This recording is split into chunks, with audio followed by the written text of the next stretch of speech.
নমস্কার বন্ধুরা, আপনাদের সকলকে স্বাগত জানাই বর্ণশ্রীর কথামালা চ্যানেলে। আজ আমরা স্মরণ করছি বাংলা সাহিত্যের এক যুগান্তকারী কবি, আধুনিক বাংলা কাব্যের পথ প্রদর্শক মহাকবি মাইকেল মধুসূদন দত্তকে। তার মৃত্যু দিবসের উপলক্ষে জানাবো আমাদের শ্রদ্ধা ও ভালোবাসা। 1873 সালের 29শে জুন মাত্র 49 বছর বয়সে কলকাতার একটি হাসপাতালে শেষ নিঃশ্বাস ত্যাগ করেন মাইকেল মধুসূদন দত্ত। কিন্তু তার জীবনাবসান হলেও বাংলা সাহিত্যে তার অবদান আজও অমর। 1824 সালের 25শে জানুয়ারি তৎকালীন সাগরদাঁড়ি গ্রামে তাঁর জন্ম। ছোটবেলা থেকেই তিনি ছিলেন অসাধারণ মেধাবী। ইংরেজি সাহিত্য ও পাশ্চাত্য সংস্কৃতির প্রতি তাঁর গভীর আকর্ষণ ছিল।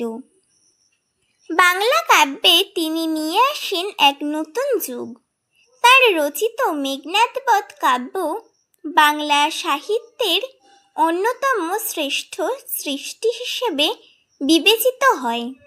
এছাড়াও বীরাঙ্গনা, কৃষ্ণকুমারী প্রভৃতি রচনাও বাংলা সাহিত্যকে সমৃদ্ধ করেছে। মধুসূদনই প্রথম বাংলা কবিতায় অমিত্রাক্ষর ছন্দের সফল প্রয়োগ করেন। তার সাহসী সাহিত্য চিন্তা বাংলা কবিতাকে নতুন দিশা দেখিয়েছিল।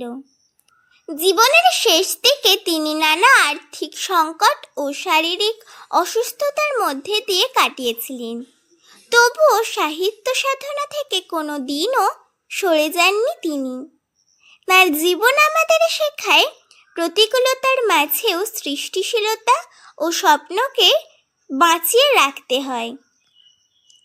মাইকেল মধুসূদন দত্ত শুধু একজন কবি নন, তিনি বাংলা সাহিত্যের নবজাগরণ এক উজ্জ্বল নক্ষত্র।